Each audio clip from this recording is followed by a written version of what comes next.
13 kabanata. Bago nga magpista ng Paskwa, sa pagkaalam ni Jesus na dumating na ang kanyang oras ng paglipat niya mula sa sanglibutan ito hanggang sa Ama, sa pagkaibig sa mga kanya na nangasa sanglibutan ay inibig niya sila hanggang sa katapusan.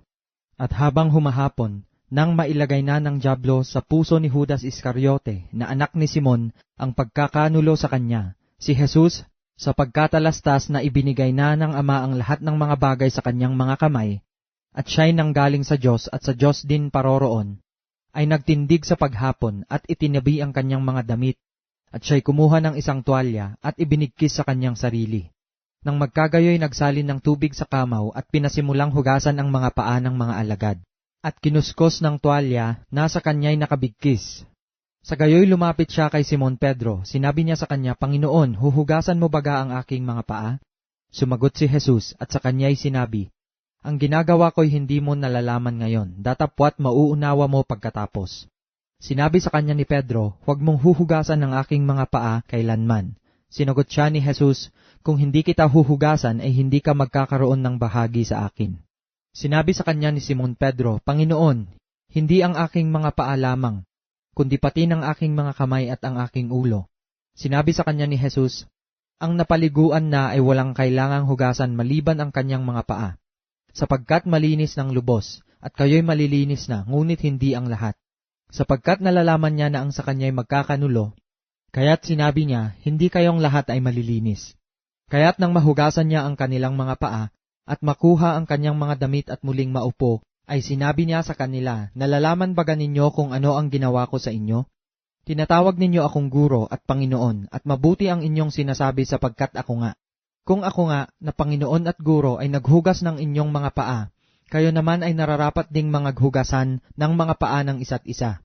Sapagkat kayo'y binigyan ko ng halimbawa, upang gawin naman ninyo ayon sa ginawa ko sa inyo. Katotohanang sinasabi ko sa inyo, ang alipin ay hindi dakila kaysa kanyang Panginoon, ni ang sinugo man ay dakila kaysa nagsugo sa kanya. Kung nalalaman ninyo ang mga bagay na ito, kayo ay mapapalad kung inyong mga gawin. Hindi ko sinasalita tungkol sa inyong lahat, nalalaman ko ang aking mga hinirang. Ngunit upang matupad ang kasulatan, ang kumakain ng aking tinapay ay nagtaas ng kanyang sakong laban sa akin. Mula ngayon ay sinasalita ko sa inyo bago mangyari, upang pagka nangyari, kayo'y magsisampalataya na ako nga. Katotohanang sinasabi ko sa inyo, ang tumatanggap sa sino man sinusugo ko ay ako ang tinatanggap, at ang tumatanggap sa akin ay tinatanggap ang nagsugo sa akin." Nang masabing gayon ni Jesus, siya'y nagulumihanan sa espiritu, at pinatotohanan at sinabi, Katotohanang sinasabi ko sa inyo, na ako'y ipagkakanulo ng isa sa inyo." Ang mga alagad ay nangagtingin-tinginan, na nangag-aalinlangan kung kanino niya sinasalita. Sa dulang ay may isa sa kanyang mga alagad na minamahal ni Jesus na nakahilig sa sinapupunan ni Jesus. Hinudyatan nga siya ni Simon Pedro, at sinabi sa kanya, "Sabihin mo sa amin kung sino ang sinasalita niya." Ang nakahilig nga sa dibdib ni Jesus ay nagsabi sa kanya, "Panginoon, sino yaon?" Sumagot nga si Jesus, "Yaong aking ipagsawsaw at bigyan ng tinapay ay siya nga." Kaya't nang maisawsaw niya ang tinapay, ay kinuha niya at ibinigay niya kay Judas, na anak ni Simon Iscariote. At pagkatapos na maisubo, si Satanas nga ay pumasok sa kanya. Sinabi nga sa kanya ni Jesus, "Ang ginagawa mo ay gawin mong madali." Hindi nga natalastas ng sinumang nasa dulang kung sa anong kadahilanan sinalita niya ito.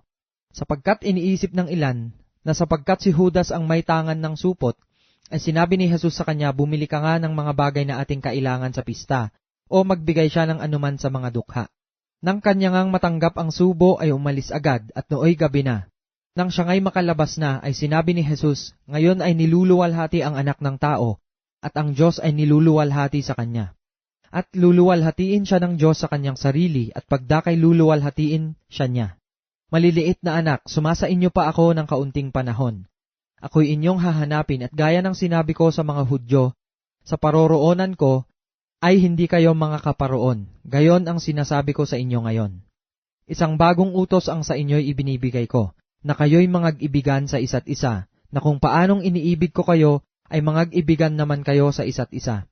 Sa ganito'y mga kikilala ng lahat ng mga tao na kayo ay aking mga alagad, kung kayo'y may pag-ibig sa isa't isa." Sinabi sa kanya ni Simon Pedro, "Panginoon, saan ka paroroon?" Sumagot si Jesus, Sa paroroonan ko ay hindi ka makasusunod sa akin ngayon, ngunit pagkatapos ay makasusunod ka.